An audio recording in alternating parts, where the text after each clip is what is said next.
There's a facility behind a 10-foot fence in Hudson Valley, New York, that most people drive past without knowing it exists. But for 8 straight nights, the staff at Lakewood Canine Rehabilitation Center hadn't slept properly, because in Isolation Room C, a 140-pound Neapolitan Mastiff coal black, blind in his left eye from a scar that wasn't an accident, had turned into something they couldn't control. He'd put 2 handlers in the emergency room. He hadn't eaten in 8 days. The destruction order in the director's top drawer had already been signed, stamped, and dated, just waiting for someone to stop pretending there was another option. They'd brought in specialists, behaviorists, a sedation team from Westchester. Every single one walked out bleeding or shaking or both. The director, a man named Fletcher Boone, who'd never once questioned a piece of paperwork in his life, had already made the call. The dog dies tomorrow. And then, at 6:47 on a Tuesday morning, a delivery truck pulled up to the front gate. The woman who stepped out wasn't a specialist, wasn't a trainer, wasn't anyone whose name appeared on any list that mattered. She was 27, underpaid, exhausted, wearing a faded company jacket she'd never thought twice about, carrying 2 boxes of dog food, and she hadn't planned on staying longer than it took to get a signature. But she heard the sound coming from Isolation, not a bark, not a growl, something older and rawer, the kind of sound that tells you a living thing isn't fighting anyone, it's just trying to survive its own grief, and she didn't leave. She set the boxes down, walked past the reception desk, sat on the cold linoleum floor 6 feet from that reinforced door, and did absolutely nothing. No commands, no tools, no credentials. Just a girl who'd moved to her grandmother's farm 10 years ago after the tragic loss of her father, and who understood one thing about broken creatures that nobody in that building had figured out in 8 days. You don't convince something to trust you. You just stay long enough for it to decide. What nobody in that facility knew, what the delivery girl herself didn't know yet, was that the dog had a secret. Every night, for weeks before he turned violent, he'd been escaping, slipping out through the back fence in the dark, running the same 3-mile route, and sitting at the edge of a lake until dawn, waiting for someone. And then one night, whoever he'd been waiting for stopped coming, and the dog broke. If this story hooks you, it's only getting deeper from here. Smash that like button so more people can find it. Share it with someone who needs to hear this tonight. And if you haven't subscribed yet, now's the time. You don't want to miss what's coming. Now let's go back to that Tuesday morning, to the moment Lena Mercer heard that sound and made a choice that would unravel everything she thought she knew about her own life. Lena Mercer had been sitting on the linoleum floor for exactly 7 minutes when the door at the back of the hallway opened and a young man stepped out, his eyes still red from lack of sleep, a clipboard pressed tight against his chest as if it were the only thing keeping him upright. Milo Garner, 24 years old, the morning intake clerk at Lakewood, was the kind of person who told a story before checking whether the story was true. He looked at Lena on the floor, looked at the 2 boxes she had left beside the reception desk, then looked back at her with the expression of someone who wanted to warn her but didn't know where to begin. "You know what's happening in that room, don't you?" he asked, his voice lower than necessary for an empty hallway. Lena didn't answer. Milo told her anyway. The first version was the one he had heard from the night shift the evening before. The dog had bitten a trainer, 6 stitches in the palm, not much blood, but enough to file a report. The second version came from the Westchester anesthesia team, the people who had gone into the isolation room with full restraint equipment and come out less than 3 minutes later. 12 stitches, a possibly cracked wrist, and the team leader said he had never seen any dog move that fast at close range. The third version Milo hadn't heard directly, but had read in the Lakewood staff group chat at 3 o'clock in the morning. There was blood on the wall of the isolation room. Not human blood. The dog's blood from slamming its own head into the reinforced glass until it cracked, and someone had thrown up in the staff restroom after seeing it. Lena didn't know which version was true. She didn't ask, either. She only listened to the way that, each time Milo retold it, the story swelled a little more, fear thickening by another layer, and the dog in that room became something larger than itself, a creature built out of rumor instead of truth. She knew how that worked. She had grown up in a small town where her father died, and the story of his death had swollen in the same way, each person adding one detail, each detail adding a little more drama, until the truth became the smallest thing in the room, and no one bothered to look for it anymore. Milo was still standing there, clearly waiting for her to react. She didn't react. At last, he turned back toward the desk, shaking his head. and Lena sat alone in the hallway, with the sound from isolation room C still slipping through the crack around the reinforced door, low and steady, and not at all like any of the versions Milo had just told her. Fletcher Boone appeared 14 minutes later. She didn't hear his footsteps coming because he wore soft-soled shoes, the expensive kind that administrators of medical facilities usually didn't wear unless they considered their workplace an extension of their living room. He stood over her, looked down, and stayed silent long enough for Lena to understand that this was a man used to using silence as a tool. "You're the delivery employee," he said. It wasn't a question. "You aren't a specialist. You aren't a trainer. And this is a medical facility licensed by the state of New York. You have no reason to be sitting on the floor of my hallway." Lena looked up. She looked straight into Fletcher Boone's eyes and said 4 words he clearly hadn't expected. "I know who I am. Not confrontational, not defiant. No explanation, no justification. Just a confirmation of a truth so simple that Fletcher couldn't find any place to pry it open." He stood there for a few more seconds, his face tightening in the way of a man who had prepared responses for 10 different forms of resistance, and none of them matched what had just happened. Then he turned on his heel, walked toward the office, and Lena heard the door close, the swivel chair scraping across the floor, the sound of a phone being dialed. He was calling someone. She didn't know who. She only knew that his voice through the thin wall sounded different, lower, more careful, the voice of a man speaking to someone he didn't dare command. 10 minutes passed. Then 10 more. The hallway was empty. The fluorescent light on the ceiling flickered faintly in the far corner, the kind of flicker no one repaired because no one stayed here long enough for it to bother them. Lena sat still, and then there were other footsteps, slower, heavier, the footsteps of someone in no hurry because he had spent 30 years walking down long hallways. Walt Pryor passed by her, 58 years old, salt and pepper hair cut short, hands broad and rough in the way of a man who had held leashes and carried injured dogs for 30 years, making it more years than Lena had been alive. He looked at her. She looked back. He said nothing. He kept walking. 10 minutes later, he came back with a paper cup of water in his hand, set it on the floor beside her knee, and walked on again, without saying a single word. Lena picked up the cup, drank, and set it back down on the floor. She didn't look up. She didn't need to. She had understood what Walt Pryor had just said with a cheap paper cup of water in an empty hallway. That he didn't know who she was, didn't know what she was doing here, but he had seen enough people walk through that reinforced door and fail, and he wanted to see what made this girl different. 45 minutes. Lena had been sitting on that cold floor for 45 minutes without moving, without speaking, without doing anything that a normal person would call an action. The paper cup of water Walt had given her had been empty for a long time, lying tipped over beside her knee, and the fluorescent light on the ceiling still flickered in the far corner, as if it had been flickering for 20 years, and would keep flickering for another 20 without anyone bothering to replace the bulb. But something in the hallway had changed, and Walt Pryor was the first to notice.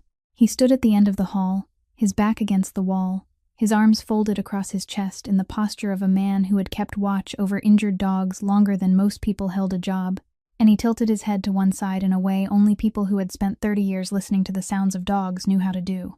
The sound from isolation room C was still there, still slipping through the gap around the reinforced door, still that low, circling moan the entire building had endured for 8 days, but it had slowed down. It hadn't disappeared. It hadn't grown softer. It had only slowed, the space between each loop stretching by 1 second, then 2 seconds, then 3, like the hand of a clock beginning to lose speed when the spring inside no longer had enough force to turn at its old pace. Milo Garner stepped out from the reception desk, his head tilting exactly like Walt's, even though he didn't have 20 years of experience to understand what he was hearing.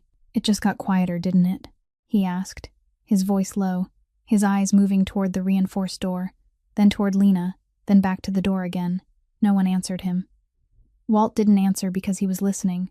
Lena didn't answer because she was doing something she hadn't consciously decided to do. It came from a place older than thought, deeper than logic, a place where the body remembered things the mind had forgotten long ago. She made a sound, not speech, not a whistle, not anything that could be written out in letters on paper. 2 short beats, 1 long beat, breath passing through the nasal cavity and vibrating at the back of the throat. the tone low enough to slip through the crack around the reinforced door without needing volume. Her grandmother used to do this. On the farm in Vermont, in winter, when the old sheepdogs panicked because of thunder or because wolves had passed along the edge of the woods, her grandmother would sit down beside them, on the cold barn floor, and make that exact sound. 2 short beats, 1 long beat. Not a command, not a coaxing, just a way of saying through breath that another living creature was here. Calm, not threatening, not going anywhere. Lena didn't remember when she had learned it. She only knew that her hand was lying flat on the cold linoleum floor. Her eyes were closed, and the sound came out of her as if it had been waiting there for 27 years to be used at the right moment. Isolation Room C went silent. Not the empty silence everyone in this building had been praying for through 8 days. A different kind of silence. A silence with weight. The kind that appears when a living creature is deciding. Then Onyx answered. The sound slipped through the crack around the door. And Walt Pryor, with 30 years of working with the most violent, most badly injured, most terrified dogs the system had thrown onto his table, let his folded arms drop and stood up straight, because he had never heard this sound before. It wasn't a growl. It wasn't a whine. It was almost soft. Only almost. Rough around the edges in the way of all things that had been pressed down too long. Like the first words of someone who had been silent for months, the voice not yet remembering how to bend properly but still trying because something on the other side of the door had just given it a reason to try. The hallway went completely still. Milo stood at the reception desk with his mouth slightly open. Walt stood at the end of the hall with his hands hanging at his sides, and the expression of a man who had just witnessed something he would need a long while to put into the proper place inside his head. Lena opened her eyes. She didn't turn to look at anyone. She only pressed her hand flatter against the floor and kept her breathing steady, slow, and waited. At 9 o'clock in the morning, the front door of Lakewood opened, and Dr. Cora Whitfield walked in, 42 years old, brown hair tied neatly back, a white coat on her body like armor she had worn through 15 years of veterinary practice, and she carried with her the very specific power of a person with credentials in a building where credentials decided who was allowed to speak and who had to stay silent. She didn't go straight to the isolation room. She stood at the head of the hallway, far enough away that Onyx couldn't sense the new presence, and she observed. She observed Lena on the floor. She observed the reinforced door. She listened to the weighted silence inside the room, the silence that 8 days and 6 specialists hadn't been able to create. She didn't clap, didn't nod in approval, didn't offer any positive comment. She only stood there with the cold, professional expression of someone gathering data before reaching a conclusion, and after 7 minutes, she turned back toward Fletcher Boone's office. Lena heard her voice through the thin wall, not clearly enough to make out every word, but clearly enough to recognize the tone. Calm, authoritative, unyielding. Fletcher said something fast and urgent. Dr. Whitfield answered shorter, slower, and the last sentence was the one Lena heard most clearly, because she said it louder than the rest, not shouting, only in the voice of someone who wanted to make sure there was no room for misunderstanding. Let me watch a little longer. Fletcher's office door opened. He stepped out into the hallway, looked toward Lena, still sitting on the floor, looked toward the reinforced door of isolation, room C, and on his face was the very specific expression of a man holding a euthanasia order that had already been signed, stamped, and dated, only to be told that the order had to wait a little longer, without anyone giving him a specific time for when that waiting would end. Lena stood up. Not quickly, not slowly, just the natural movement of someone who had been sitting long enough to know that the next step couldn't happen on the hallway floor anymore. Her knees were stiff from the cold linoleum. Her back ached in the middle of her spine, in a way she would still feel the next day. But she didn't stretch, didn't rub her legs, didn't make any movement that signaled discomfort. She simply stood straight and looked toward the reinforced door of isolation room C, with the eyes of someone who had made a decision before her body had time to carry it out.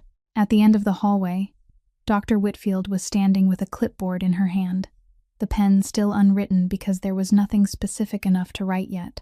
She watched Lena walk toward the door, and on her face was the very brief battle between professional caution and the practical data laid out before her eyes. The dog had been quieter than at any point in the past 8 days, and the only person who had managed to make that happen was walking toward the same door that 6 specialists before her had passed through before coming back out with blood on their hands. Dr. Whitfield nodded. Not warmly, not encouragingly, only the nod of a person saying the current data supported this action and she wouldn't stop it. But if that data changed in the next 3 seconds, she also wouldn't apologize for ordering it to stop. Lena turned to Milo. Milo looked at her with the face of someone who wanted to say, "You're insane," but instead read out the 4-digit door code in a trembling whisper. Lena entered the code. The control panel clicked. The light shifted from red to green, and the electromagnetic lock on the reinforced door released with a metallic sound that rang through the empty hallway like a hammer striking. She pushed the door, not all the way open, only wide enough to stand at the threshold, and she stood there, not stepping in, not stepping back, occupying the boundary between two worlds, the hallway with fluorescent light and the smell of disinfectant behind her, the dark room with the smell of damp fur and crystallized fear in front of her. Onyx was in the farthest corner of the room. She saw him for the first time not through glass but with her own eyes, and what she saw made her hold her breathing steady by will instead of instinct. He was larger than she had imagined. 140 pounds of muscle and bone, and the wrinkled skin distinctive to a Neapolitan mastiff, absolutely black from nose to tail, pressing himself into the corner as if he were trying to make his enormous body small enough to disappear. He lifted his head when the door opened. His right eye, the only eye that could still see, amber-colored, found Lena with the absolute precision of a creature that had spent 8 days assessing everything that crossed this threshold and deciding that all of it was a threat. 2 living creatures looked at each other. Lena counted her own heartbeat because she had nothing else to count. 1, 2, 3. Each beat clear inside her chest like a drum in an empty room. 4, 5, 6.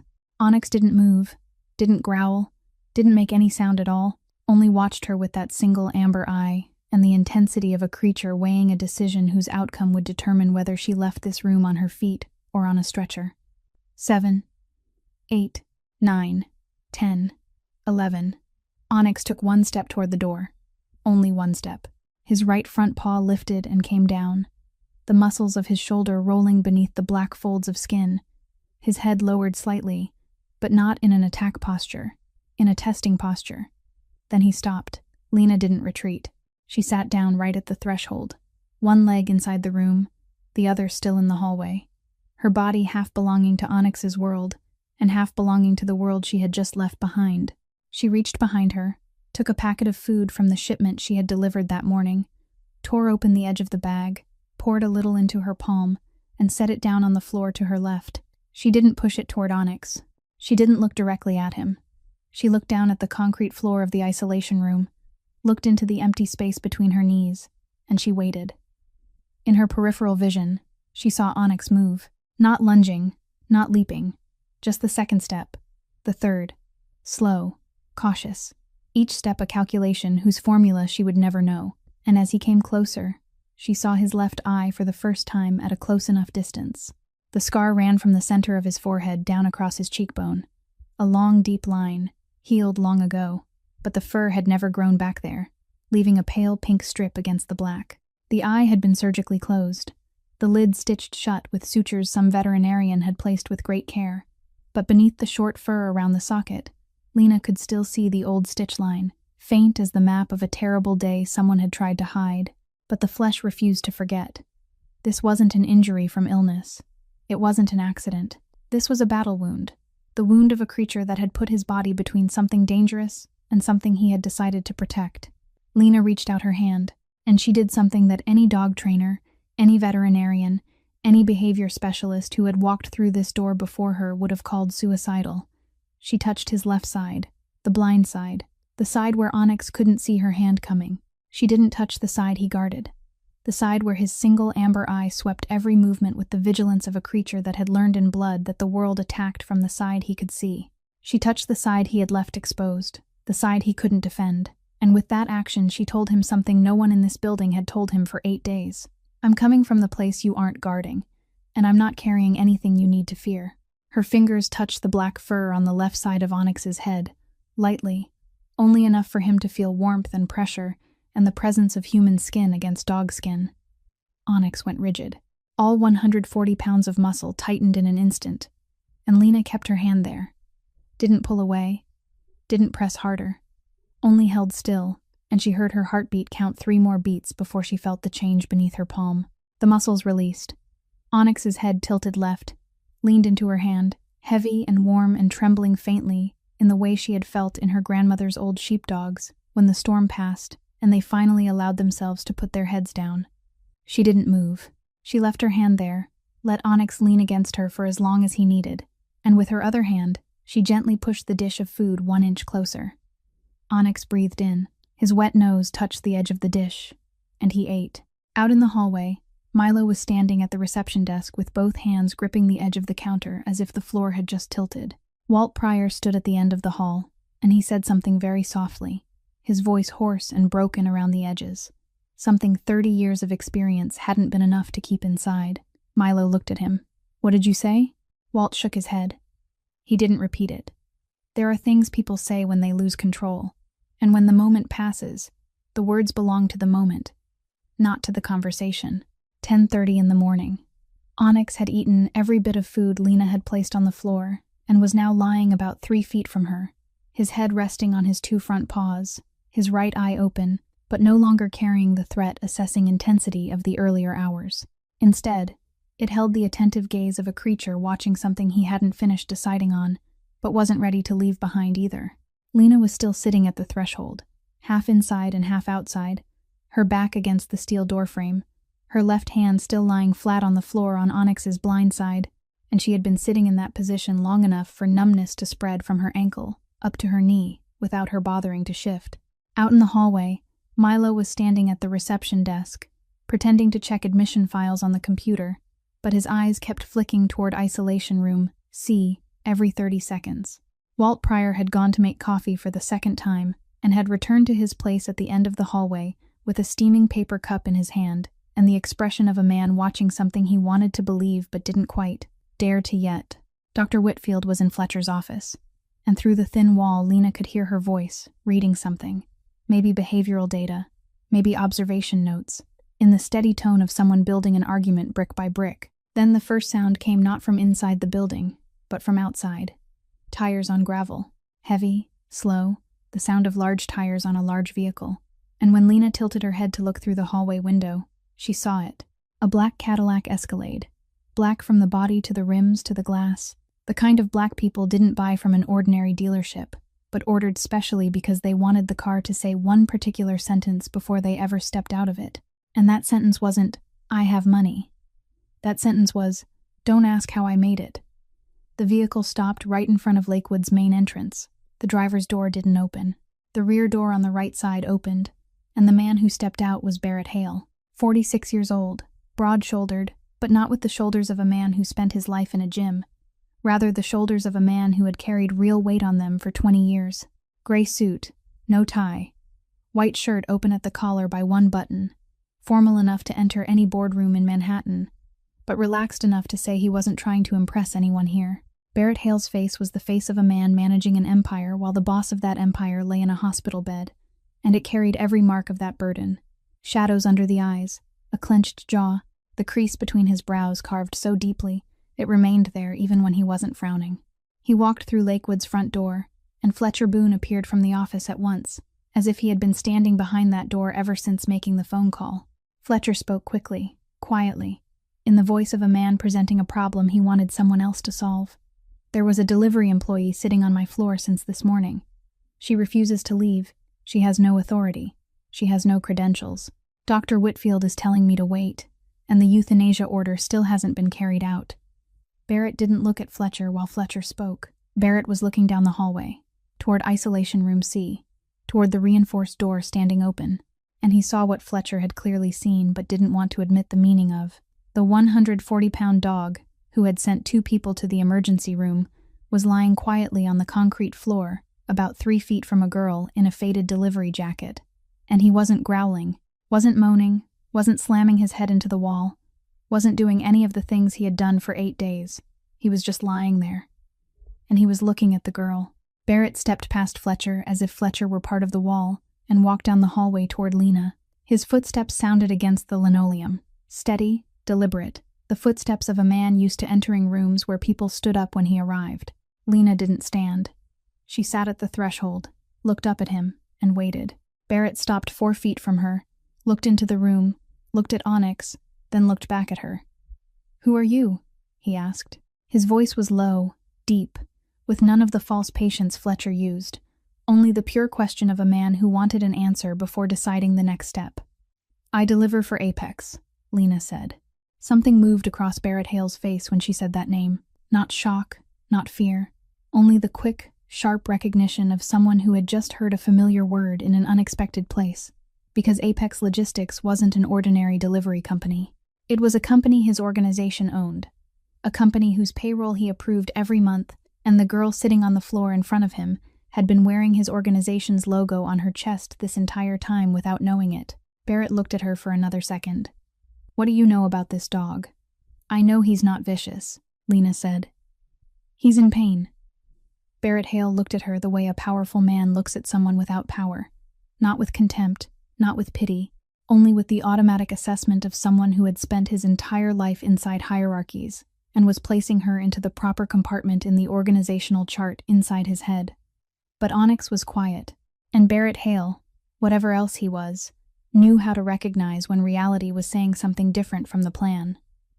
He stood still for a long while, looking at the giant black dog, lying on the concrete floor, with his head on his front paws and his right eye, watching the delivery girl with the quiet attention of a creature that had decided at least one human being in this building wasn't a threat. "You have until the end of the day," Barrett said. Behind him, Fletcher Boone stepped forward. "You can't," he began, and Barrett turned to look at Fletcher. Just looked. He didn't speak, didn't raise an eyebrow, didn't close his hand into a fist, just looked, with the eyes of a man who had spent 20 years managing an organization where words were unnecessary, and a glance was enough. Fletcher went silent. Whatever sentence he had meant to say died in his throat, and he stood there with his mouth slightly open for another half-second, before closing it and taking one step back, a step he probably didn't even realize he had taken. Barrett turned away, walked back down the hallway toward the front door, past the reception desk where Milo was staring down at the computer screen with the artificial intensity of someone praying no one had just seen him watching, and went outside. He got into the vehicle. The door closed. But the car didn't leave right away. Through the hallway window, Walt Pryor, still standing at the end of the hall with his now cold coffee in his hand, saw Barrett Hale sitting inside the black Escalade with a phone pressed to his ear, talking to someone, and before the dark-tinted glass swallowed his face completely, Walt saw the expression on it. Not anger, not worry, something else, older and heavier, the face of a man who had just remembered something he had buried deep and hoped would stay there. But a 27-year-old girl in a faded Apex jacket had accidentally dug it up without knowing she was holding the shovel. The vehicle drove away. Gravel cracked under the tires. And inside Isolation Room C, Onyx still lay still, his right eye still open, still watching Lena, still waiting. Afternoon came slowly at Lakewood, that particular Hudson Valley afternoon light in this season, heavy gold and slanting low, the kind of light that made everything in the hallway look older and more tired than it really was. Lena had called Paula in dispatch at 11 o'clock and said she wouldn't be running her route today. She didn't explain why, because Paula wasn't the kind of person who asked why. Paula only asked whether she could take the Garrison route that afternoon, and Lena said no. Paula went silent for 2 seconds, then said, "That means you're losing a full day's pay," in a voice that wasn't cruel and wasn't sympathetic either, just the voice of someone reading a line out loud from an employment contract. And Lena said she knew, then hung up. $142 before taxes. That was the price of today, and she would feel it at the end of the month when the rent on her studio in Peekskill came due, and she had to choose between paying enough or eating enough, because she'd never had a month with enough for both. But that was the end of the month. Right now, she was sitting on the floor of Isolation Room C, her back against the concrete wall, and Onyx was lying less than 2 feet from her, closer than he had been in the morning, close enough for her to feel the warmth of his body radiating through the cold air of the isolation room. He had eaten for the second time at 1 o'clock in the afternoon. Not much, only half a portion, but willingly, without force, and Dr. Whitfield had written that down on her clipboard, with the steady pen strokes of someone collecting evidence. Fletcher hadn't appeared again after Barrett left. His office door stayed shut, and now and then Lena could hear typing through the thin wall, the fast, sharp tapping of someone writing an email to someone else with a very specific purpose. But Lena wasn't thinking about Fletcher. She was thinking about what she had noticed around 2 o'clock in the afternoon, when the sunlight changed angles and began coming through the small window high on the wall of the isolation room, and that light touched the lake in the distance, then reflected back, a thin strip of brightness trembling across the ceiling, and Onyx lifted his head. Not because he was startled, not as a reaction to a sudden sound or movement. He lifted his head and turned his face toward the window, toward the light reflected from the surface of the lake, and he held that position, fixed, continuous. His right eye locked in that direction, with the precision of a compass needle pointing north, not wavering, not losing focus, and Lena realized he wasn't looking at the light.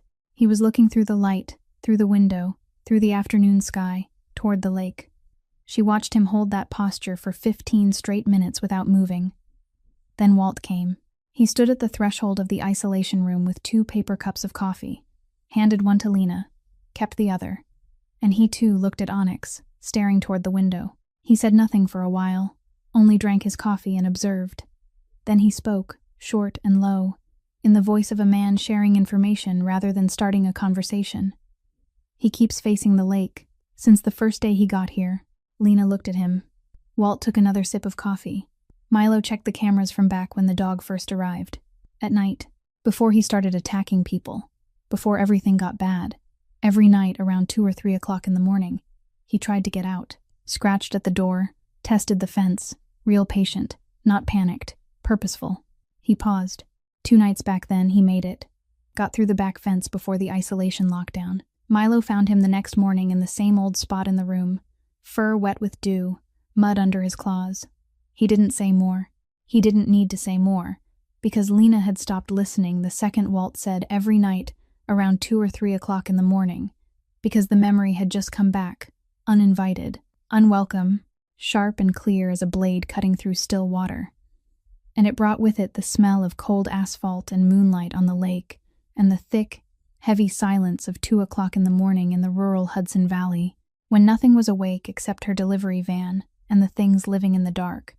She used to run late-night delivery routes along this lakeside road, the night route, with a $30 bonus for each trip because no one wanted to drive it, and Lena wanted it because $30 was $30, and she had learned not to be picky when she was 19 years old.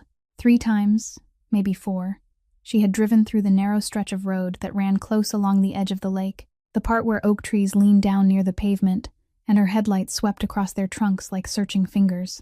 And she had seen it. The first time, she thought her eyes were playing tricks on her because she was short on sleep. The second time, she slowed down for only a second, just long enough to confirm that she wasn't imagining it. At the edge of the water, where the short grass met wet gravel, a human shape sat motionless, large, in sleep clothes, thin fabric, gray or pale blue. Lena couldn't tell in the moonlight, eyes open, but not really seeing, not the gaze of someone awake, not the gaze of someone admiring the lake at night because he liked the quiet. It was empty, with no one home behind those eyes, the look of someone who was in a place his body couldn't follow, sleepwalking. She hadn't known the word for it then. She only knew that the man didn't look right, looked like someone trapped between 2 worlds and belonging to neither, and beside him, pressed close to his thigh, a massive black shape lay still, not moving, not lifting its head when the headlights of her van swept over it, just lying there, pressing against the man with its whole body, guarding him or keeping him company or both. Lena didn't know how to tell the difference. She had once thought he was homeless.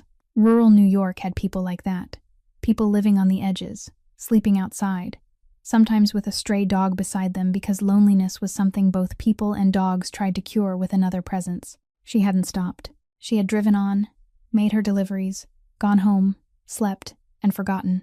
Now she sat in Isolation Room C, with cold coffee in her hand, and Onyx still staring toward the lake through the window, and that memory was no longer the memory of a homeless man with a stray dog.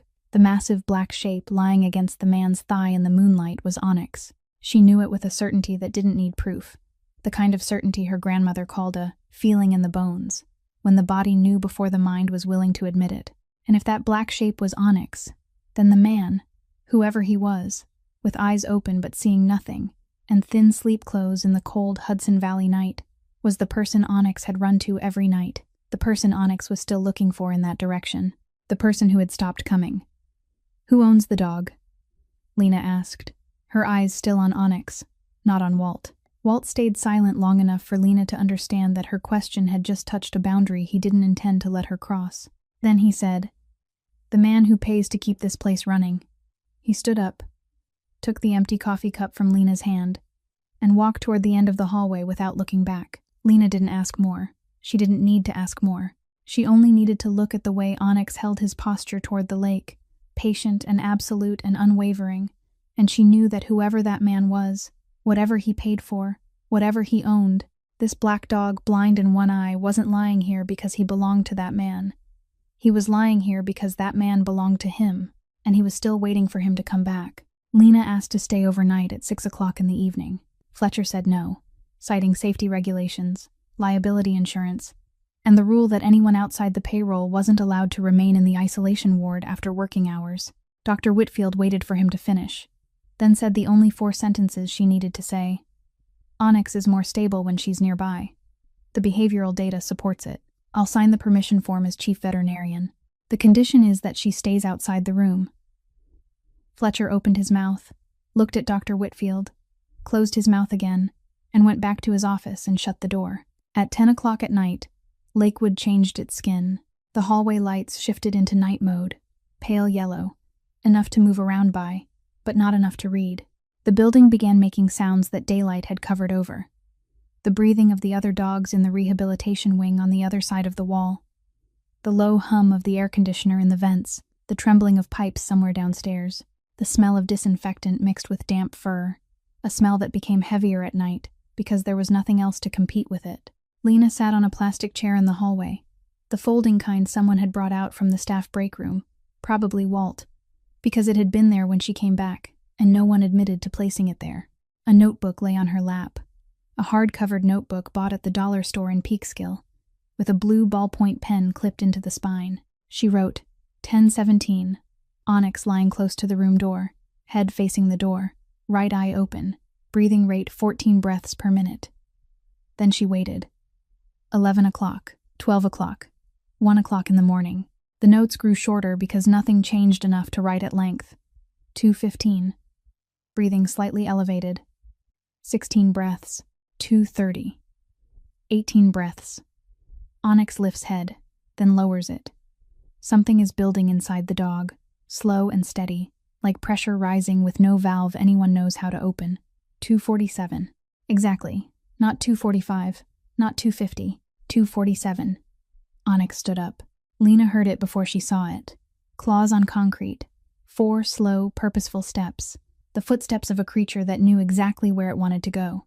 He came to the door and scratched. Lightly, rhythmically, patiently, not frantic scratching, not lunging, not like the 8 days before, when he had slammed his head into the reinforced glass until it cracked. This was different scratching. His claws tapped against the steel in a repeating pattern, like someone knocking on the door of a house where they knew someone was inside. Knocking, then waiting, then knocking again, with the absolute patience of one who believed the door would open because it always had. Lena looked through the reinforced glass panel and understood. He wanted to go outside. Not to escape, not out of fear. He wanted to go to the lake. 2:47 in the morning, every night. The schedule unchanged, even though the person he was waiting for hadn't come in more than 8 days, maybe longer, because this schedule didn't run on logic. It ran on something older than logic. Loyalty that didn't know how to turn itself off.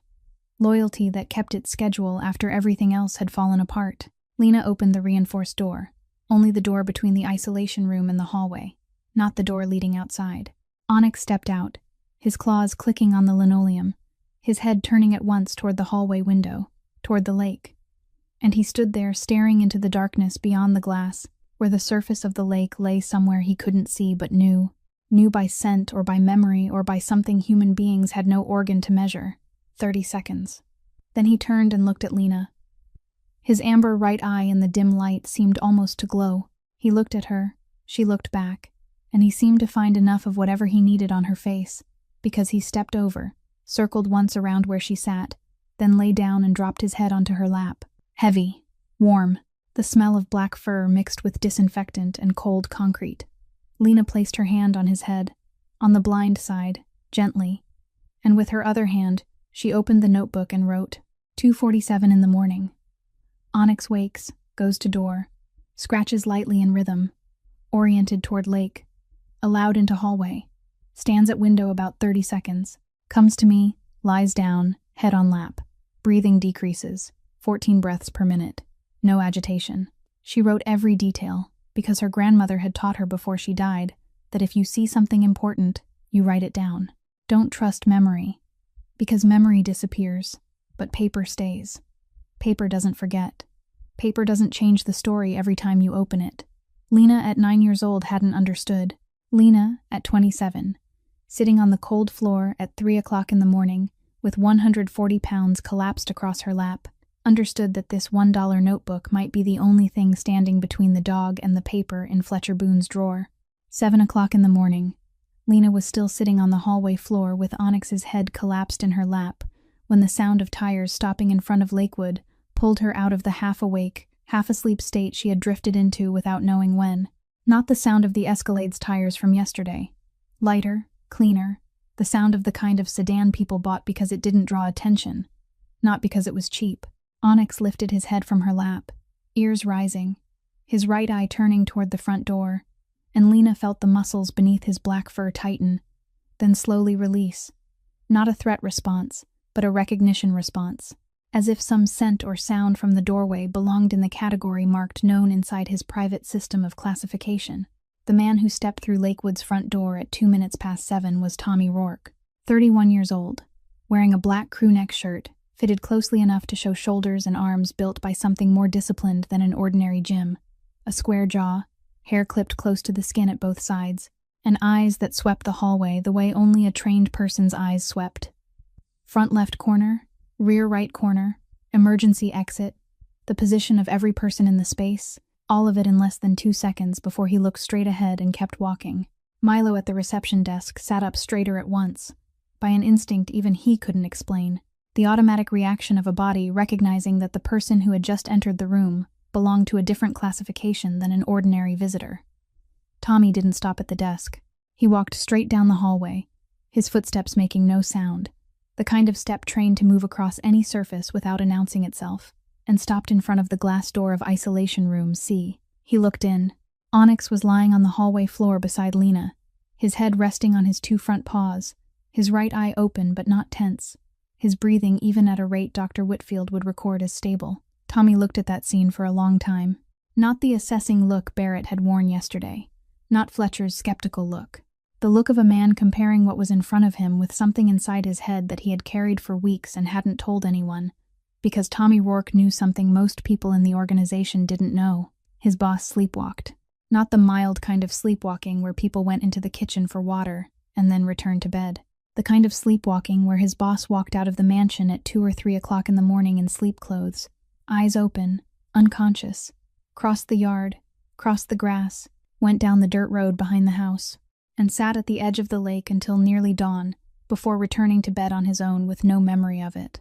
Every night, Tommy stood about 164 feet away, keeping watch, not interfering because the doctor said waking a sleepwalker could cause shock, and because his boss was the kind of man for whom knowing someone had seen him in that state would be worse than any sleepwalking episode. Tommy had kept that secret for 2 years, and Tommy had seen Onyx. He had seen the huge black dog crawl through Lakewood's back fence at night, run 3 miles through oak woods and dirt roads, and come sit beside his boss at the lake's edge. No barking, no waking him, only sitting close against the thigh of the sleepwalking man and lying still there until his boss stood up on his own and went back. Tommy hadn't interfered because for the first time in 2 years, his boss's sleepwalking face, usually blank as a mask, had held something almost like peace when the dog was beside him. Not happiness, not relaxation, just one layer less of something Tommy didn't have a word for but could recognize with his eyes. Tommy pulled a photograph from his inner jacket pocket, not a photo on a phone, a printed photograph, glossy paper, 4 by 6 inches, and he handed it to Lena without saying a single word of explanation. Lena took the photograph. In it, a man standing beside Onyx, black suit, white shirt, no tie, his right hand resting on the dog's head with the naturalness of someone who had made that gesture thousands of times. Behind them was the lake, The same lake Onyx had stared toward through the window all day yesterday. The man's face in the photograph was cold, controlled, jaw clenched, eyes looking into the camera with the intensity of someone used to being looked at and used to making the person looking turn away first. Dangerous. That was the first word Lena thought when she looked at that face, and immediately after that, she realized that this face and the shadowed figure she had seen by the lake on those late-night delivery routes couldn't possibly belong to the same human being. The man in the photograph looked like something the world stepped around. The figure by the lake looked like something the world had forgotten. But they were one and the same. Tommy watched her looking at the photograph, and after a while he said, his voice low, flat, with no question in it, "You've seen him before." Lena looked up. "By the lake," she said, "several times." Tommy didn't nod, didn't shake his head, didn't confirm, didn't deny. He only looked at her for 3 more seconds, with the eyes of a man weighing how much this information changed and whether he ought to be worried. Then he turned away, walked down the hallway, passed Milo without looking at him, went out the front door, got into the car, and drove away. The sound of the black sedan faded over the gravel. Lena sat with the photograph in her hand. She looked at the man's face in the picture one more time, looked at his hand on Onyx's head, looked at the lake behind them, then turned the photograph face down on her lap, because she needed a minute to process the reality that the man who owned the dog with his head collapsed in her lap was the same man she had driven past in the night without stopping, sitting alone at the water's edge with open eyes that saw nothing. And she had thought he was homeless, and she hadn't stopped, and now she wished she had stopped, even though she didn't know what that would have changed. At the same time, Tommy Rourke drove the black sedan away from Lakewood, 60 miles south, inside an oak-paneled office on the 14th floor of a building on Park Avenue, with no nameplate in the lobby, because the people who needed to know where it was already knew. Vance Holbrook set his phone down on the desk and looked at it as if the phone had just insulted him. 52 years old. Salt and pepper hair combed back without a single strand out of place. Custom-tailored charcoal suit, silver-gray silk tie, and a face made for sitting at the head of conference tables.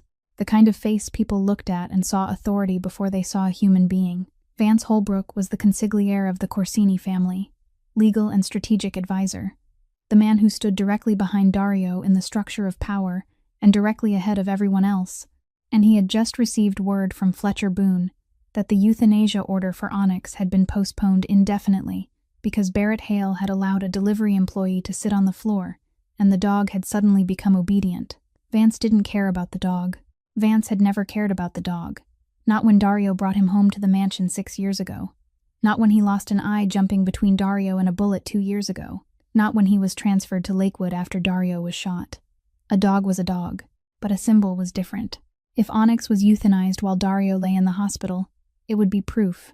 Not legal proof, but proof in the language Vance's world spoke. Proof that Dario had lost control, that the Corsini Empire was bleeding from cuts no one had bothered to stitch, that if even the boss's dog couldn't be protected, then who could be? A power vacuum. That was what Vance had seen 3 weeks earlier, when the bullet tore through Dario's shoulder, before someone called someone and that bullet was arranged in a way Vance knew but no one could prove, and he had prepared for that vacuum with the patience of a man who played chess, not cards. One piece at a time, one move at a time. No hurry, no noise. Now a 27-year-old delivery girl had just slowed his clock, and Vance Holbrook wasn't the kind of man who accepted being slowed down. He picked up the phone and made 3 calls in 15 minutes, each call shorter than the one before, then summoned the family council for an emergency meeting in the conference room on the 15th floor at 2 o'clock in the afternoon. The Corsini family conference room didn't look like a conference room in the movies. No round table, no red leather chairs, no oil portrait of an ancestor on the wall, just a rectangular wooden table, 8 chairs, a water pitcher, and natural light from windows overlooking Park Avenue that no one in the room ever bothered to admire. 5 people sat around the table, Vance at the head, Barrett Hale, midway down the right side with the face of a man who knew he had been called in to explain himself, not to be consulted, and 3 other senior members, whom Vance had chosen carefully, because he knew which way they would listen when the wind blew in the right direction. Vance opened in a calm, professional voice, the voice of a lawyer presenting before a court. Barrett Hale was allowing an unknown delivery employee, with no verified background, no authority, and no credentials, to access the boss's personal property while the boss was in the hospital and unable to make decisions. This was a security matter. Barrett opened his mouth. Vance continued. And Barrett had signed the euthanasia order for the dog without informing Dario. Barrett closed his mouth. The entire room looked at him, and Barrett knew that any sentence he spoke now would be a noose he tied around his own neck. Because if Dario learned that Barrett had signed an order to kill Onyx while Dario was lying in a hospital bed, Barrett's 20-year career wouldn't end with a bullet, but with a look. And that look would be worse than a bullet. Vance let the silence stretch for 3 seconds, long enough for everyone to feel its weight. Then he opened his mouth to begin the proposal. The conference room door opened. No one knocked. No one announced him. The door simply opened, and the man who walked in was Gideon Pratt, 67 years old, hair completely silver, dark blue suit cut in the style of the previous decade but fitted down to the millimeter because his measurements hadn't changed in 20 years, and the walk of a man who didn't need anyone to open doors for him because every door in this world opened when he arrived. Gideon Pratt had retired 5 years ago, lived in Greenwich, Connecticut, played golf on Wednesdays, went to church on Sundays, and no one dared call him back unless the ground was on fire. No one had called him. He had come on his own. He stood at the head of the table opposite Vance, didn't sit, and looked around the room once, slowly, his eyes stopping on each face long enough for every person to feel they had just been read. Then he said, "I hear you're all meeting to decide whether to kill the kid's dog." Silence, the kind of silence that not even the traffic on Park Avenue 14 floors below could pierce. "That dog lost an eye for the kid," Gideon said, his voice no louder than ordinary conversation, but carrying the weight of the man who had taught Dario's father everything Dario's father knew before Dario's father was killed. "The kid is in the hospital because of a bullet someone in this room may have known about ahead of time." His eyes moved and stopped on Vance. No accusation. Gideon Pratt never accused, because accusation meant he needed evidence. And he didn't need evidence. He only needed the look and the silence that followed it. His gaze stayed on Vance for 3 seconds, long enough for everyone in the room to see, long enough for Vance to feel it on his skin. "Meeting's over," Gideon said. He turned his back and walked out. No one objected. Barrett stood, gathered his papers, and left the room without looking at anyone. The 3 senior members followed one by one. Vance remained sitting alone in the empty conference room, afternoon light from the Park Avenue windows falling across the wooden table, and he rose slowly, buttoned his suit jacket, and walked to the door with a perfectly calm face. But in the hallway, when no one was looking, the fingers of his right hand tapped against his thigh. 1, 2, 3. Then stopped. Vance Holbrook didn't retreat. Vance Holbrook never retreated. He only changed direction. Tommy Rourke called Lena at 3 o'clock that afternoon, 2 hours after the council meeting in Manhattan broke up, a meeting Lena knew nothing about. He spoke briefly. Barrett called. "The boss wants to meet the person who made the dog eat. I'll pick you up in 40 minutes. Then he hung up before Lena could ask who the boss was, though she already knew who the boss was because the photograph Tommy had given her that morning was still in the pocket of her Apex jacket. The glossy side turned against the fabric, and she had felt it there every time she put her hand in her pocket all day, like a pebble she couldn't throw away. She handed Onyx over to Walt, gave him a brief report on breathing rate and feeding times, and Walt nodded without asking where she was going, because Walt was the kind of man who understood that there were questions whose answers would place him somewhere he didn't want to be. The black sedan stopped in front of Lakewood, exactly 40 minutes later. Lena got in, sat in the back seat, and Tommy drove onto the highway heading south toward Manhattan, without saying anything for the first 10 minutes. Lena watched the Hudson Valley slide backward beyond the window. Oak trees and low hills and houses set far back behind long lawns, scenery beautiful in the indifferent way. Only places with money could afford to be beautiful. And she asked, "Who owns Apex?" Tommy didn't look in the rearview mirror. His hands on the steering wheel didn't tighten, didn't move. But the silence stretched 3 seconds too long for a simple question. And that silence was an answer all by itself. Lena asked again, "My father worked at the Yonkers docks. Did those docks belong to the same person?" Tommy looked straight at the road. "I'm not the person who should answer that question." He said it in a flat voice, not evasive, not apologetic, the voice of someone drawing a very clear line on the ground between 2 people, and saying that he stood on this side, she stood on that side, and he wouldn't cross it. Lena didn't ask anything else. She looked out the window and let the silence say the rest. Apex belonged to the same person who owned Onyx, owned Lakewood, and might have owned the docks where her father had fallen into the water 10 years earlier while no one asked why. The car stopped in front of a brownstone building on the Upper East Side, whose facade looked more like a private club than a hospital. Lena stayed in the car for another 60 seconds after Tommy turned off the engine. He didn't hurry her, didn't ask, only sat in the driver's seat with his hands on the steering wheel and waited, because he was the kind of person who understood that those 60 seconds weren't hesitation but processing. And what Lena was processing was the reality that she was about to walk into the room of a man she had seen sleepwalking by the lake. A man whose dog she had held in her lap all night, and a man whose organization might be tied to her father's death. She stepped out of the car. 2 guards stood in the lobby, 2 more in the 3rd-floor hallway. And when Tommy opened the room door for her, Lena entered a space that looked more like a high-end hotel suite than a hospital room. Wood floor, linen curtains, a leather armchair, a bedside table with a vase of fresh flowers. Someone changed every day, except for the medical equipment at the head of the bed and the faint smell of disinfectant that no flower could fully cover. Dario Corsini lay in the bed, 37 years old, his upper body wrapped in white bandages, his left shoulder immobilized in a sling. And when Lena crossed the threshold, he looked up from the tablet in his hand, with the speed of a man who didn't like being surprised and had trained his whole life never to be surprised. He looked at her, quick, precise, from her worn-soled sneakers to her old jeans to the Apex jacket faded at the shoulders to her face. And when his gaze reached her eyes, he stopped. Not stopped because his assessment was finished, stopped because she looked back at him, and the way she looked back didn't fit any category he was used to sorting. Not fear. People who entered Dario Corsini's room usually carried at least one thin layer of fear beneath whatever expression they wore on the outside, not defiance. She wasn't trying to seem strong, wasn't trying to prove anything. She only looked, with the eyes of someone who had sat on a linoleum floor for 24 hours and had no room left for any expression that wasn't true. "You're the one who made Onyx eat," he said. It wasn't a question. "I'm the one who sat on the floor long enough," Lena said. A moment hung between them. Not uncomfortable silence, not tense silence, only the kind of moment in which 2 people were measuring the distance between them with something other than their eyes. Then Dario asked about Onyx, and the way he asked let Lena know that whatever else he was inside this room, he was someone who truly cared about the dog.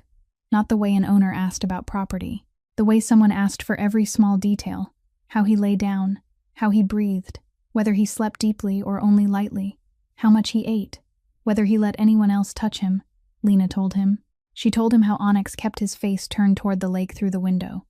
Fixed, continuous, as if the lake were a person, and he was speaking to that person. She told him about 2:47 in the morning, how he woke at the exact time, scratched the door in a steady rhythm, patient, waiting. She told him about his breathing when he dropped his head into her lap, 14 breaths per minute, even, heavy. Dario listened. He didn't interrupt, didn't ask over her, his eyes never leaving her face the whole time she spoke, and across that cold, controlled face, something was moving beneath the surface, slow and heavy, like water running beneath ice, visible only for an instant at the edge. When Lena stopped, the room went quiet.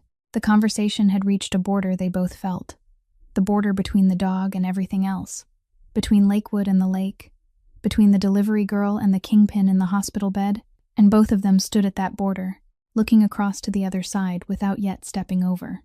Lena stood up from the leather armchair beside Dario's bed. The conversation had lasted 20 minutes, and she could feel that the boundary neither of them had crossed was still there. As clear as the glass wall between the isolation room and the hallway at Lakewood, something they could see through but couldn't touch. She said thank you because she didn't know what else to say, and she walked toward the door, and her hand had just touched the knob when Dario said behind her, "Mercer." She stopped, not because she decided to stop, but because her body recognized something before her mind had time to process it. Recognized that the way he said her last name wasn't the way people read an unfamiliar name, but the way people spoke a name they already knew, had already thought about, had already prepared for this moment. "Was your father's name Frank?" Lena froze, her hand on the doorknob, her fingers tightening around the cold metal. Her back turned to Dario, and she didn't turn around because she knew that if she turned around now, her face would say everything her mouth was holding back. "You knew my father?" she asked. Her voice was flatter than she thought it would be. but there was a slight tremor at the end of the sentence that she didn't have time to crush. Silence. Not the silence of someone thinking of an answer, but the silence of someone who already had the answer and was weighing how much of it to give. The heaviest silence Lena had ever heard, heavier than the silence in the isolation room at 2:47 in the morning, heavier than the silence between her and Tommy in the car, so heavy she could feel it pressing down on her shoulders like something with physical weight. Not directly, Dario said. 2 words. Lena stood at the door with those 2 words, and she understood at once that not directly didn't mean no. Not directly meant there was a road connecting the man in this hospital bed to her father, and that road was long enough for him not to have to look straight at it, but short enough for him to know it was there. She opened the door and stepped out without saying another word. The hallway of the private hospital had thick carpet and warm lights, and the smell of lilies from the vase at the reception desk. All of it designed to make people forget they were inside a building full of wounds, but Lena saw nothing except the elevator doors at the end of the hall. She pressed the button. The doors opened. She stepped in, the doors closed, and inside the sealed air of the elevator with soft music playing through the ceiling speaker, her hands shook, not from fear, but from something rising out of the place where she had buried it 10 years ago. Something she had forced down every time it tried to surface. Every birthday her father wasn't there. Every anniversary of his death when her mother cried alone in the kitchen before her mother died too. Every night in the Peekskill studio when she lay staring at the ceiling and wondered why the police never called back, why no one ever asked even one more question. Tommy drove her back to Peekskill. 40 minutes on the highway, oak trees and low hills sliding backward past the window in the late afternoon light, and no one said anything. Tommy didn't ask how the meeting went. Lena didn't tell him. And the silence between them this time wasn't the silence of someone holding a boundary, but the silence of 2 people who both knew something had just changed, and neither of them was ready to name it. Tommy stopped in front of her studio building in Peekskill. Lena said thank you. Tommy nodded, and she stood on the sidewalk watching the black sedan drive away until the taillights disappeared at the end of the street. That night, the small studio, 1 room, the kitchen joined to the living room, joined to the bedroom, the window overlooking the parking lot, the fluorescent kitchen light flickering because she had never called anyone to fix it. Lena sat at the kitchen table, opened the old laptop whose cooling fan hummed every time it ran, and typed into the search bar, Frank Mercer Yonkers waterfront. The first result. An article from the Yonkers Daily, 10 years earlier, 4 paragraphs. Dock worker falls to death at Yonkers Pier. Frank Mercer, 43 years old, a dock worker, fell from Pier number 7 on Friday night. His body found Saturday morning by the early shift crew. No witnesses. No cameras in that area at the time of the incident. Police concluded it was a workplace accident. No further investigation. 4 paragraphs. Her father's entire life folded into 4 paragraphs in a local newspaper that probably no one read except her mother and her grandmother and the police officer who wrote the report, put it in a drawer, and forgot. File. Sealed. Case. Closed. Lena read those 4 paragraphs 3 times. Then she closed the laptop, sat still at the kitchen table, and looked at the Apex jacket hanging over the back of the chair across from her. The company logo printed on the left chest, white letters against dark blue, faded from too many washes. Apex Logistics. The company she had worked for 3 years. The company that belonged to the organization that owned the Yonkers docks. The docks where her father had fallen into the water 10 years ago while no one asked why. She had worn that logo on her chest for 3 years. Every early morning, zipping the jacket up, every late afternoon, taking it off and hanging it over the chair. 3 years, and she had never thought about it twice, because it was only a jacket, only a job, only rent money at the end of the month. Now she looked at it and saw what her grandmother called a feeling in the bones, the intuition that had no proof, only the bones knew. And 10 years of that intuition was finally taking shape, not the shape she wanted, but a shape. A week passed, and Lena lived between 2 worlds without belonging to either one. By day she was at Lakewood with Onyx. By night she went back to her Peekskill studio and opened her laptop on the kitchen table, then closed it again, without searching for anything more, because she had already found enough to know that searching further meant stepping through a door she wasn't ready to step through. She missed 3 more delivery shifts that week, calling Paula every morning to say she wouldn't be in, and Paula stopped asking why by the 3rd day, because Paula understood that people didn't give up wages unless something mattered more than wages.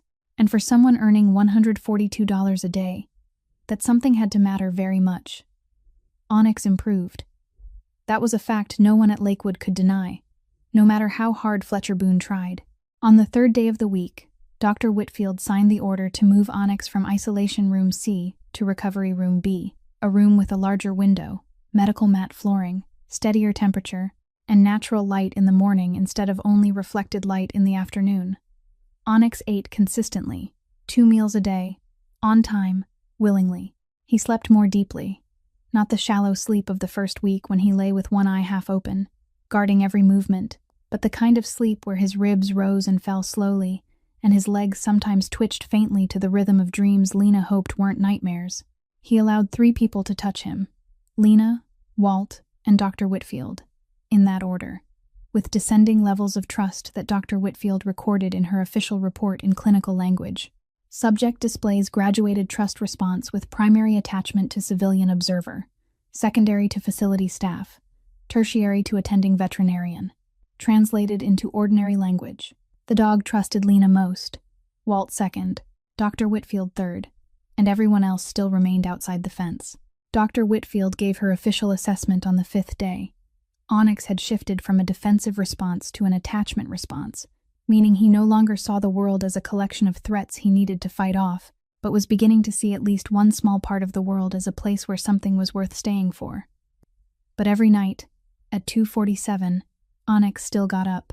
Lena stayed at Lakewood every night that week, sleeping on the plastic hallway chair with a thin blanket Walt had brought from storage, and every night she witnessed the same thing. 2:47, not off by a minute, Onyx woke, walked to the recovery room door, and looked out the window toward the lake. No more scratching, no ramming, only standing there and looking, patient, motionless. And after 15 or 20 minutes, he turned back and lay down again. Lena recorded it every night in her notebook. Time, duration, behavior, response, after returning to his bed. 7 nights. 7 entries identical down to the details. The second front opened on the 4th day, when Barrett Hale called Dr. Whitfield at 8 o'clock in the morning in the voice of a man who had just received bad news before breakfast. Fletcher Boone had filed an official complaint with the New York State Department of Agriculture and Markets.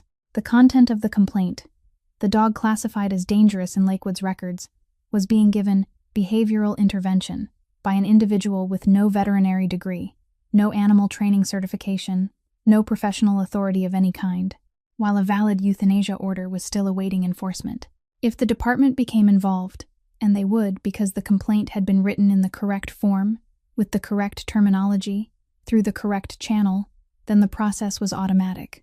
Site inspection, classification reassessment, and if the dog still remained in the dangerous category, the euthanasia order wouldn't be an option but a requirement under state law.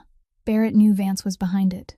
Not because there was proof, but because Fletcher Boone wasn't smart enough to write a complaint in legal language precise down to every comma.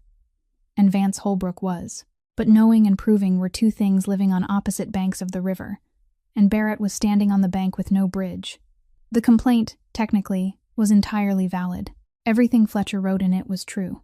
Lena had no degree, Onyx was still in the dangerous classification, the euthanasia order still existed on paper. Correct truths arranged in the wrong order to create a false conclusion, and that was the art Vance Holbrook had spent his whole life practicing.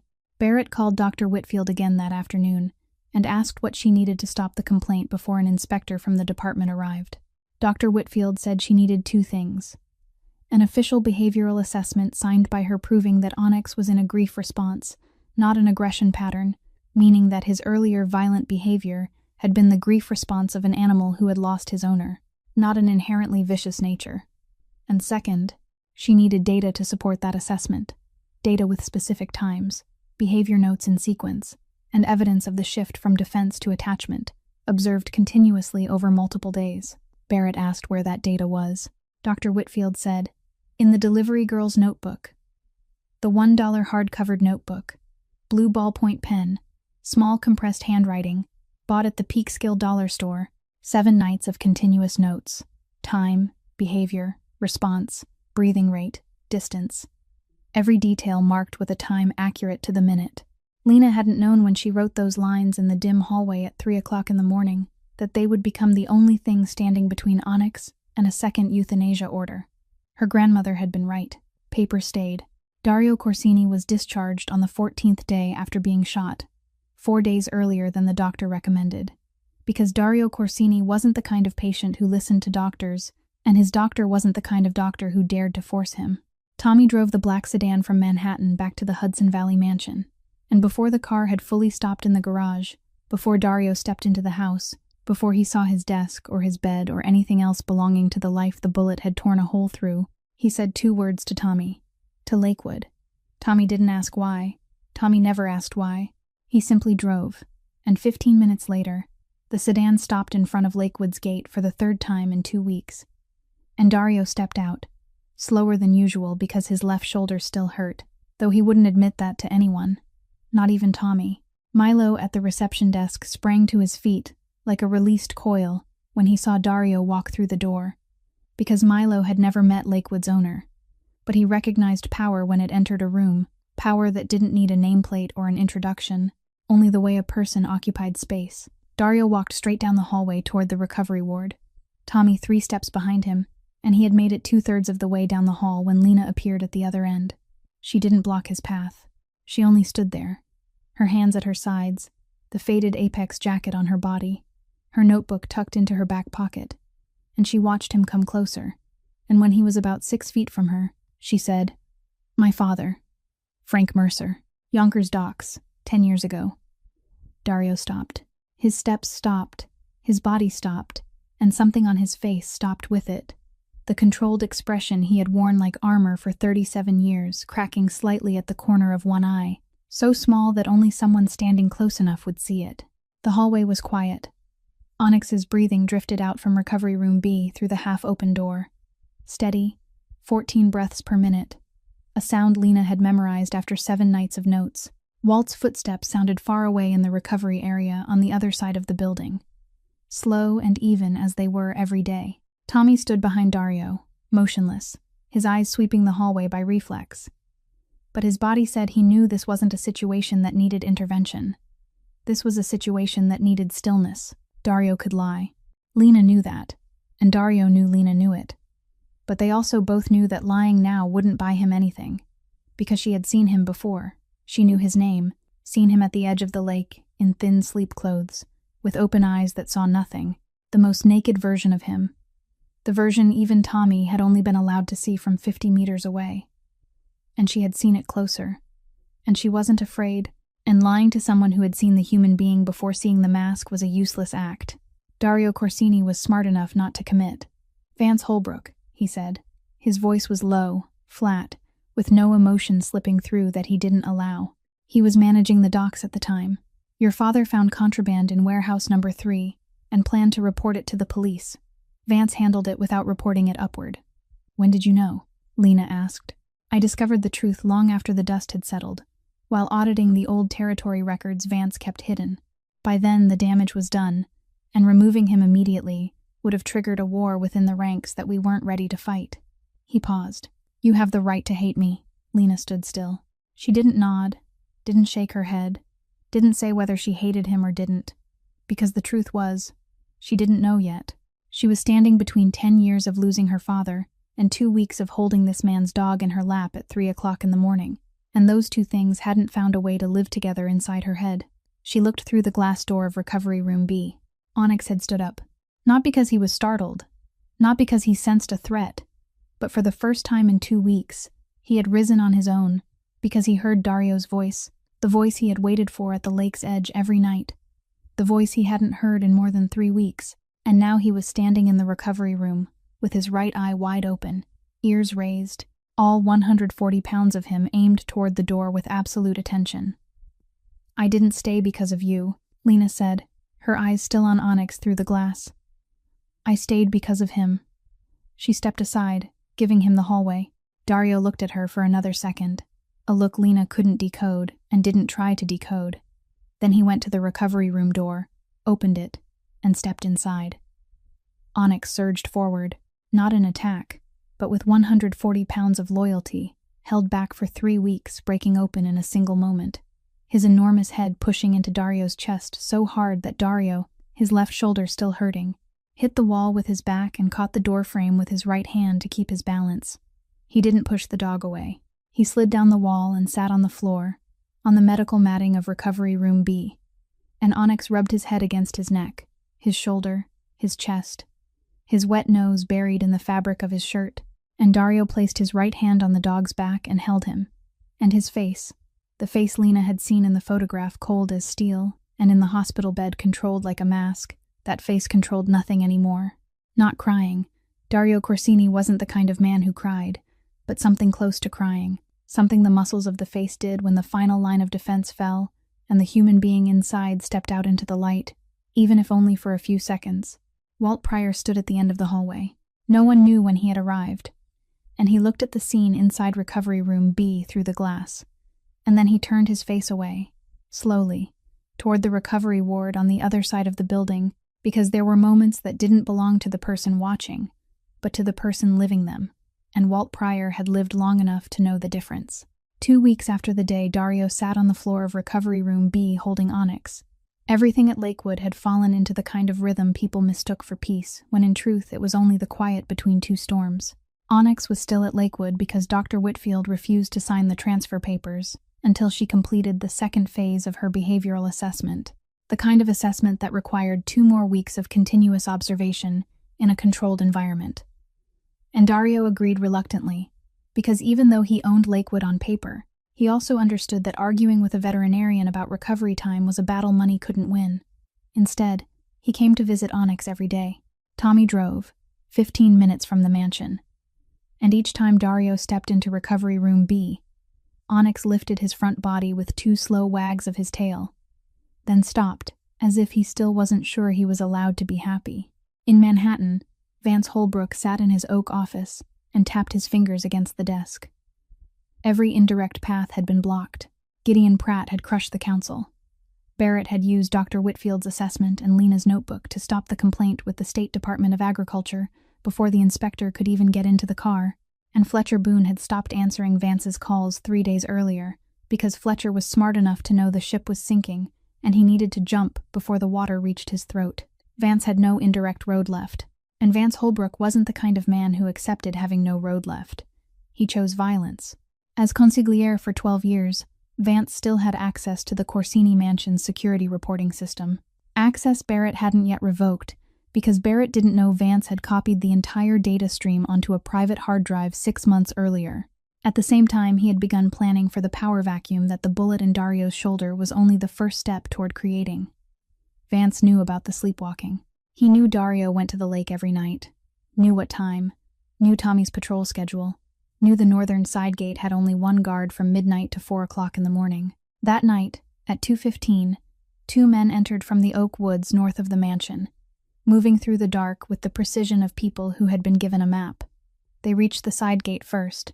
Tommy Rourke stood there, his back against a post, phone in his pocket, his eyes sweeping the woods in the 30-second cycle he had trained into reflex. He didn't see the first man. He saw the second, but half a second too late, and that half second was the entire distance between waking and unconsciousness, when something hard touched the back of his head and the world turned off the lights. 2:35. Dario Corsini got out of bed, eyes open, unaware. Gray sleep clothes, bare feet, his left shoulder still bandaged beneath his shirt, though he didn't feel it because he felt nothing at all. He was somewhere his body couldn't follow. He walked through the hallway, through the back door, across the dew-wet lawn, down the dirt road, and out to the edge of the lake. He sat down, open eyes staring at the black water, completely defenseless. 2 dark figures moved toward the lake from the oak woods. At Lakewood, 3 miles east, at 2:47 in the morning, Onyx stood up. The night shift worker, a man named Hadley who had worked at Lakewood for 6 months and had never had a night shift worth remembering, heard the sound from Recovery Room B on the camera monitor and thought this was the usual 2:47 rhythm Walt had handed over to him in the night log. The dog wakes, goes to the door, looks out the window, lies back down 15 minutes later. No intervention needed. But tonight was different. Onyx didn't scratch patiently. Onyx slammed into the door. All 140 pounds drove into the recovery room door the first time, the frame shaking, the second time, the hinges whining, the third time, the lock giving way, the door flying open and striking the wall. and Onyx ran down the hallway toward the rear door of the recovery ward, the door leading out to the fenced outdoor area. Hadley heard the crash from the staff break room, ran into the hallway, reached recovery room B, and found the door open. The room empty. 30 seconds. Onyx was already through the back fence, the same fence he had slipped through hundreds of nights before they reinforced it after the first week's incident. But reinforcement wasn't enough, against 140 pounds of absolute determination, and Onyx had found the weak point long ago, a place where the steel mesh met a concrete post, with just enough gap, if he pressed himself low and drove his shoulder through. He ran, 3 miles, blind in one eye, through the night, through oak woods and dirt road and dew-wet grass, by a body memory that had recorded every tree root, every bend, every scent along the route he had run hundreds of times. 140 pounds moving through the dark with a precision created not by training but by loyalty. The kind of loyalty that kept running when everything else had stopped, when the left eye was gone, when the fence had been reinforced, when the door was locked. Loyalty that didn't know how to turn itself off. The lakeshore. Dario sat at the water's edge, eyes open, seeing nothing. The 2 dark figures were 20 meters behind him, moving closer, and the man in front had drawn a knife. Onyx reached them first. No bark, no growl, no warning. Absolute silence. 140 pounds hit the first dark figure from the right with the full momentum of a creature that had run 3 miles without slowing down, and the man fell, the knife flying from his hand, his head striking the ground. The second assassin turned, drew a gun, and fired. The bullet tore through the right side of Onyx's chest, but the momentum of 140 pounds didn't stop because of one bullet. The body kept driving forward, jaws open, locking onto the second assassin's gun hand, and both of them went down together, the gun falling, and the impact as Onyx crashed to the ground twisted his spine at an angle bone was never designed to bear. A second injury in 1 second, the bullet in his chest, and the spine breaking at the same time. The gunshot woke Dario, not gradually, but instantly. The violent waking of a sleepwalker when sound is loud enough to tear sleep apart instead of gently pulling him out of it, and he found himself sitting at the edge of the lake in sleep clothes, bare feet in wet grass, and in front of him on the lawn, beneath the moonlight, Onyx lay on the ground, black fur wet with something darker than dew. Tommy Rourke woke up on the cold ground at the side gate, with blood running from the back of his head down into his collar, and the world spinning in his eyes like a camera lens gone out of focus. He didn't know how long he had been unconscious. Maybe 5 minutes. Maybe 10. But he heard the gunshot still echoing in his ears. An instinct trained into him for 12 years dragged him upright before his mind had finished processing the pain. He ran toward the lake, his legs unsteady on the wet grass, and what he saw beneath the moonlight was Dario kneeling on the ground beside Onyx, his right hand on the dog's neck, black blood wet on the grass, and 2 strange men lying on the lawn about 10 meters away, one unconscious, the other moaning while clutching a broken arm. Tommy called veterinary emergency services first, human emergency services second, and that decision said everything that needed to be said about the order of priorities in his head at 3 o'clock in the morning, with blood running down his neck and his boss kneeling in the grass beside the dog. The veterinary ambulance came from the emergency hospital in Westchester in 28 minutes. 28 minutes in which Dario didn't stand, didn't leave the place where Onyx lay, his right hand staying on the dog's neck, while mansion security arrived to restrain the second assassin, and Tommy temporarily bandaged the wound on his own head with his jacket. Onyx was lifted into the veterinary ambulance. Dario got into the sedan Tommy drove behind it, and the convoy tore through the Hudson Valley night toward Westchester, at a speed where red lights became suggestions instead of rules. Westchester Emergency Veterinary Hospital, 3:42 in the morning. The bullet had passed through the right side of the chest near the lung, and there was spinal trauma from the impact when he fell. The 4-person surgical team prepared the operating room in 10 minutes, and Dr. Whitfield arrived at 4 o'clock, called from home by Barrett Hale, who had received the news from Tommy and was on his way up from Manhattan. Dr. Whitfield wasn't the lead surgeon. She came to assist, to provide Onyx's medical history to the surgical team, and she stood in the operating room for the next 4 hours, because she had monitored this dog for 3 weeks, and she wasn't going to let anyone cut into him without someone who knew him standing beside him. Lena arrived at 4:15. Tommy had called her. 3 words. Onyx was shot. She drove from Peekskill to Westchester in 26 minutes. a drive that usually took 40, wearing sleep clothes, hair tangled, eyes red, and her hand clenched around the hard-covered notebook she had shoved into her jacket pocket before locking her studio door, because it was reflex now. She carried that notebook everywhere. It was an extension of her hand by then. She sat outside the operating room on a white plastic hospital chair, the kind of chair like the one at Lakewood, like the chairs in every place where people sat waiting for news about something they loved and couldn't control. Dario sat beside her, gray sleep clothes, bare feet hastily shoved into the shoes Tommy had thrown to him on the way to the car, and blood on the sleeve of his sleep shirt, Onyx's blood, black and dry, and clotted into the gray fabric at his right wrist, where he had kept his hand on the dog's neck through the 28 minutes waiting for the ambulance. For the first time, they sat beside each other without the glass door of an isolation room between them, without the roles of delivery girl and kingpin, without any battle over her father or the docks or Apex or anything that belonged to the world outside. Just two people, sitting on white plastic chairs at 4 o'clock in the morning, waiting for news about a living creature they both loved in different ways, but loved from the same place. They sat in silence for 30 minutes. Then Dario spoke, his voice hoarse and low, the voice of a man who hadn't said anything since waking at the edge of the lake, and now the words came out with difficulty, as if they had to pass through something very thick to reach his mouth. He ran 3 miles, blind in one eye, in the dark. Lena looked at the wall across from them. He ran 3 miles every night for a whole month, she said, just to sit beside you. Silence. Longer than the silence before.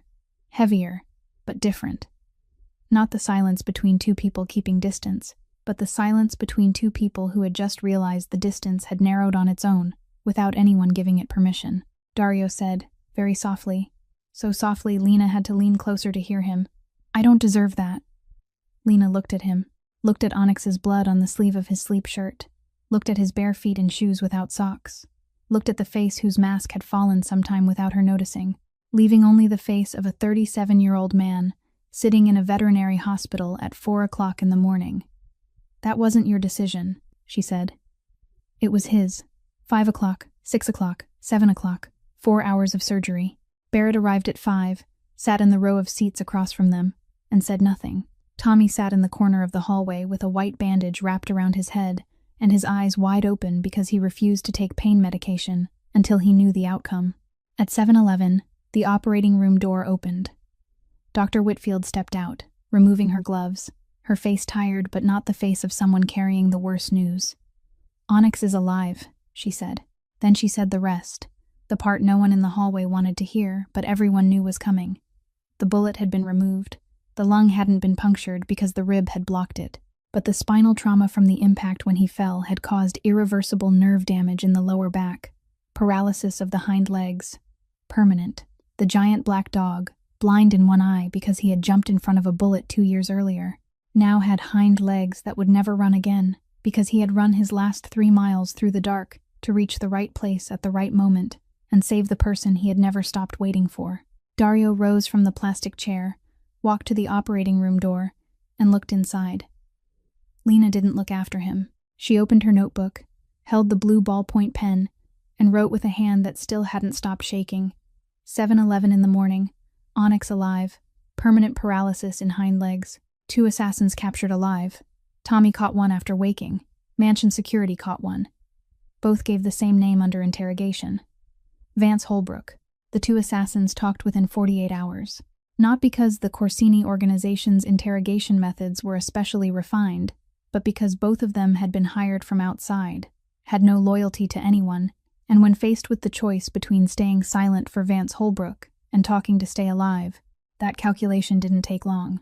Both pointed to the same man, the same contact number, the same payment method through an account that Barrett Hale traced over 2 days back to a shell company Vance had used for 12 years, for expenses that didn't appear in the family books. And when the financial records of that shell company were opened, they didn't contain only the payment for the 2 assassins from the week before. They contained another payment, 10 years earlier, the same pattern, the same structure, payment for a service at the Yonkers docks on the Friday night. Frank Mercer fell from pier number 7 into the water and never came back up. Dario summoned the family council to the conference room on the 15th floor on Park Avenue, the same room Gideon Pratt had walked into uninvited 3 weeks earlier. This time, Gideon didn't need to come. This time, Dario sat at the head of the table, his left shoulder still in a sling, his face carrying the cold, controlled look of the man in the photograph Tommy had given Lena. But his eyes held something else.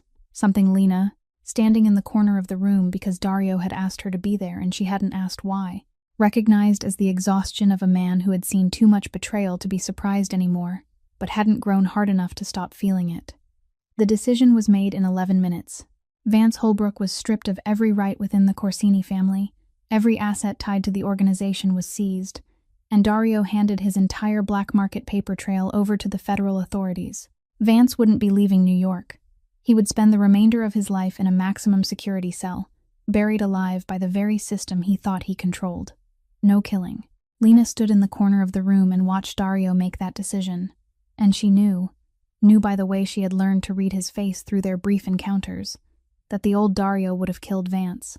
Dario before Onyx, before the linoleum floor, before 3 o'clock in the morning at the Westchester Veterinary Hospital, that Dario wouldn't have allowed Vance to leave the conference room on his own 2 feet. But Dario was changing, not changing like in a movie. Not waking up one morning and becoming someone else. Only small shifts, slow, painful, in places no one could see except those standing close enough, and Lena was standing close enough. 3 days after the council meeting, Dario called Lena to the mansion. Not Tommy, not Barrett. Dario called directly, and it was the first time she had heard his voice on the phone, lower than she had imagined, calmer, and he only said, "I have something that belongs to you. You should come get it." She drove to the mansion, and Dario was waiting in the first-floor study, the room with windows looking out over the lake she now could never look at without thinking of 2:47 in the morning. He handed her a file folder, not through Tommy, not through Barrett, but with his own hand. Inside the file, evidence from Vance's shell company, the payment link to the Yonkers docks, dates matching the night her father died, and a copy of the internal report Vance had hidden for 10 years, proving that Frank Mercer had been killed because he discovered contraband in warehouse number 3 and planned to call the police. "Your father deserved the truth," Dario said. "You deserve to choose what to do with it." Lena held the file folder. It was heavier than she expected, or maybe her hand was lighter than usual. "It'll lead back to you," she said. Not a threat, not a warning, only the truth, because the docks belonged to the Corsinis, and any investigation reopened into Frank Mercer's case would follow the line from Vance, to the docks, to the organization, to Dario. "Maybe," he said, and he still handed it to her. Lena drove back to Peekskill with the file folder on the passenger seat. The small studio, the kitchen table, the desk lamp, the plate of food she had reheated from yesterday cooling beside her elbow as she opened the folder and began to read. Page by page, her hands shook, not from fear, but because 10 years were shrinking into lines on paper, shaking because her grandmother had been right. Paper stayed, and now paper was telling her how her father had really died. Not the 4 paragraphs in the Yonkers Daily that no one read, but the truth with money and dates, and a name she had heard Dario say in the hallway at Lakewood 3 weeks earlier. Fletcher Boone submitted his resignation at Lakewood the next day. No ceremony, no farewell email, just a letter on Dr. Whitfield's desk and an empty parking space in the staff lot. Losing Vance meant losing his patron, and Fletcher was smart enough to know that the building Vance had built for him had lost its foundation. Dr. Whitfield took over as director of Lakewood the following week, and the first thing she did wasn't changing procedures or rewriting the employee handbook. It was calling Lena. "I need a part-time animal behavior consultant," she said. "No formal degree required. On-site training. Are you interested?" Lena sat at the kitchen table in her Peekskill studio, the phone pressed to her ear, and looked at 3 things on the chair across from her. The faded Apex jacket with the logo she had worn for 3 years without knowing who it belonged to. The $1 hard-covered notebook with 23 pages of blue ballpoint notes that Dr. Whitfield had cited in the official behavioral assessment sent to the State Department of Agriculture, and the offer letter from the place where, 3 weeks earlier, its director had stood over her and told her to get off his floor. "Yes," she said. 6 months after the night at the lakeshore, Onyx came home to the Corsini mansion. A private room on the first floor, warm carpet under him, a large window looking straight out at the lake he had run to hundreds of nights on 4 legs, and now watched from behind glass with the only eye he had left. A special dog wheelchair held his hind legs. a lightweight steel frame with wheels that Dr. Whitfield had ordered from an animal rehabilitation facility in Pennsylvania. And Onyx took 2 weeks to get used to it. 2 weeks in which Lena came to the mansion every day and sat on the floor beside him while he learned to move with his 2 front legs and 2 wheels, falling, getting up, falling, getting up. Patient in the way only a creature who had already lost enough could be patient, because he had nothing left to lose except the act of trying. Lena worked at Lakewood now, a part-time animal behavior consultant, studying for an official certification through the on-site training program Dr. Whitfield had designed specifically for her, and she still drove the lakeside delivery route 2 days a week because she liked the early mornings on that road, liked the way the first light of day touched the lake before it touched anything else, and perhaps because that road was where she had first seen the shadowed figure by the water and hadn't stopped.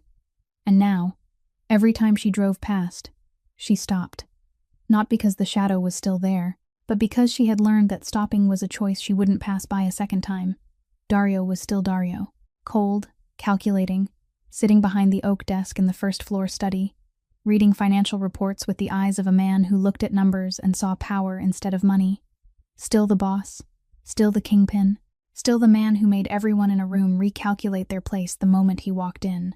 But he was being treated for sleepwalking by a neurologist in Manhattan, something Lena had spent 3 weeks arguing him into, along with 4 dinners neither of them ate, because they were too busy fighting, and in the end he agreed, not because she won the argument, but because Onyx could no longer run 3 miles to save him, and he owed the dog at least this much, to stop walking out to the lake unconsciously every night.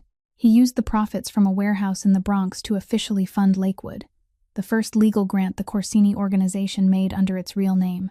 And when Barrett asked why, Dario looked out the window toward the lake and didn't answer. He didn't kill Vance. That was the greatest change, and also the change no one outside could see, because the world only saw Vance disappear and didn't ask why. But Lena knew that the decision not to kill was the most expensive decision Dario had ever made, more expensive than any grant, because in his world, not killing meant owing, and Dario Corsini wasn't a man used to owing anyone. What stood between them wasn't a fairy tale. There was no kiss in the rain, no confession beneath the sunset, only quiet evenings beside the lake where they sat 1 foot apart and said nothing, and early mornings when Lena watched Dario read financial reports and thought about her father and didn't know what she felt, and moments when his hand touched hers while they were both stroking Onyx's back, and neither of them pulled away. Uneven, complicated, full of things unsaid, but real, and moving forward. A March morning, cold and bright, the air smelling of damp leaves and wet earth after a light rain in the night. The back steps of the Corsini mansion, granite steps overlooking the lake, whose morning surface lay flat as a mirror and reflected the pale gray sky slowly turning blue. Lena sat on the left, a cup of coffee in her hand, the hard-covered notebook on her lap. Dario sat on the right, a second cup of coffee, white shirt sleeves rolled up, bare feet on the cold stone, because he was still the kind of man who didn't wear shoes when he didn't have to, and between them lay Onyx. His massive black head rested on Lena's lap, heavy and warm, the scar over his left eye fading beneath the black fur slowly growing back, his hind legs stretched in the wheelchair whose wheels shone because Walt had polished them the week before, and his right eye was closed, not because he was sleeping, but because he didn't need to keep it open. Everything he needed was here, on both sides of him, and he knew it by scent and warmth and the breathing rhythms he had learned by heart. Onyx made a sound, deep, low, soft, vibrating at the back of his throat. The sound Dr. Whitfield recorded in her clinical report as content vocalization, the sound of a creature who wasn't hurting, wasn't afraid, wasn't waiting, only existing where he belonged, beside the people he had chosen. Dario placed his right hand on Onyx's back, lightly, carefully, as if he were learning how to touch something without breaking it, because Dario Corsini had spent his entire life touching everything with force and control, and now he was learning that some things needed an open hand instead of a fist. Lena opened the notebook, held the blue ballpoint pen, and wrote the final line in the notebook her grandmother had taught her to use when she was 9 years old. March morning. Onyx. Content vocalization. Duration. Ongoing. She closed the notebook, drank her coffee. The lake reflected the sky. No one needed to explain anything. There is a lesson this story leaves behind if you sit with it long enough, the way Lena sat on the linoleum floor long enough for Onyx to decide for himself. Never look at a living creature in pain and call it dangerous, because behind every act of violence, there is always a pain no one has bothered to ask about. Because real strength doesn't live in power or money, or in how many people fear you, but in the ability to sit still long enough to see the truth everyone else has ignored. Because healing isn't a destination, it is a direction, and Onyx will never run again. Dario still has to treat his sleepwalking every week. Lena is still an orphan. No one in this story is cured, but all of them are moving forward together, and that is enough. If this story stays in your heart, please like it so it can find someone else who needs to hear it. Share it with a friend, and subscribe to our channel to hear more heart-touching stories every day. We want to know how this story made you feel, what it reminded you of in your real life, whether you've ever looked at someone in pain and mistaken it for danger, whether you've ever been Lena sitting on the floor, waiting for a broken creature to decide for itself whether to trust you. Please write it in the comments below, because we read every line, and every story you share is precious to us from the bottom of our hearts. We wish everyone watching this video good health, a joyful life, and peace and calm in every day. Thank you for staying until the very last minute. Goodbye, and we'll see you in the next video.